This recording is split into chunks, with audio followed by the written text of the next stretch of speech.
Can we really create something from nothing? I know, it sounds like magic or some superhero stuff. But stick with me. This is real physics, and it's mind-blowing. For thousands of years, people have asked the big question: how did the universe begin? Where did everything come from? Many believed there had to be a creator or some starting point. But modern science, especially quantum physics, has a surprising answer. It turns out nothing isn't as empty as you think. Let me explain it step by step in super simple words. First, what is nothing? In everyday life, empty space seems like nothing. No air, no stuff, just vacuum. But in quantum physics, even the emptiest space is buzzing with energy. It's called the quantum vacuum. Imagine empty space as a calm sea. On the surface, it looks flat and still. But underwater, there are waves and bubbles constantly forming and disappearing. In the quantum world, tiny particles do the same thing. These are called virtual particles. They pop into existence as pairs, a particle and its antiparticle, like matter and antimatter. Normally, they bump into each other almost instantly and annihilate. Poof, gone. They borrow energy from the vacuum for a super short time and give it back. This happens everywhere, all the time, without us noticing. Why does this happen? A guy named Werner Heisenberg.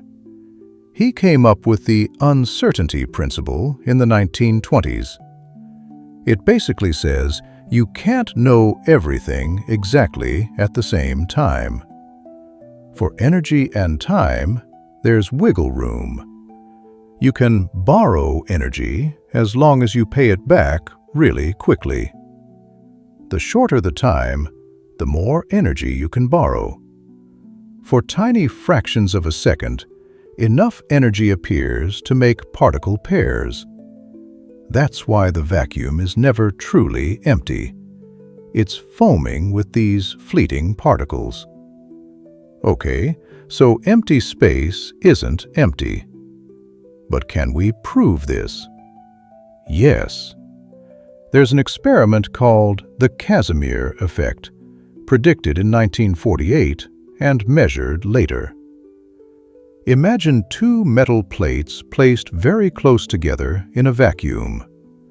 According to quantum theory, big virtual particles with longer wavelengths can't fit between the plates, but they can push from outside. So the plates get squeezed together by the vacuum itself. It's a tiny force, but we've measured it. This proves virtual particles are real. They create pressure from nothing. Now, here's where it gets wild. Scientists like Lawrence Krauss wrote a book called A Universe from Nothing. He explains how our entire universe might have started the same way, from a quantum fluctuation in the vacuum.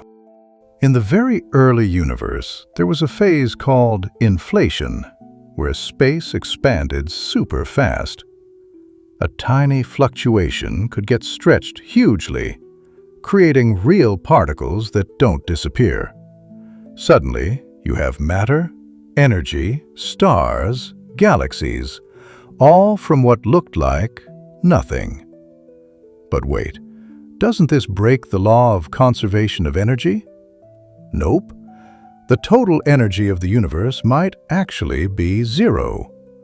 Positive energy from matter and light is exactly balanced by negative energy from gravity. Gravity pulls things together, like a debt. So, creating the universe costs nothing.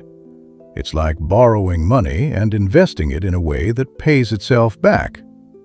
Think of it like digging a hole. The dirt pile, positive matter, and the hole, negative gravity, cancel out.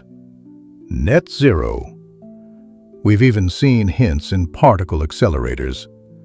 When we smash particles at high speeds, new particles appear from the energy, similar to making virtual ones real.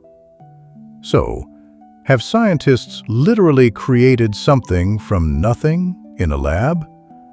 Not a whole universe yet, but we've turned energy into matter, like electron-positron pairs from light in recent experiments. And the principles are the same. This idea changes everything. It means the universe could arise naturally from quantum laws. No outside help needed. Of course, some people say, but where did the laws come from? That's a deeper question. Maybe multiple universes, or maybe that's just how reality works. But fast forward to early 2022. Scientists at the University of Manchester were experimenting with graphene. That super thin, one-atom-thick sheet of carbon that's stronger than steel and conducts electricity amazingly well. They were stacking layers of graphene with another material to make a special structure called a superlattice.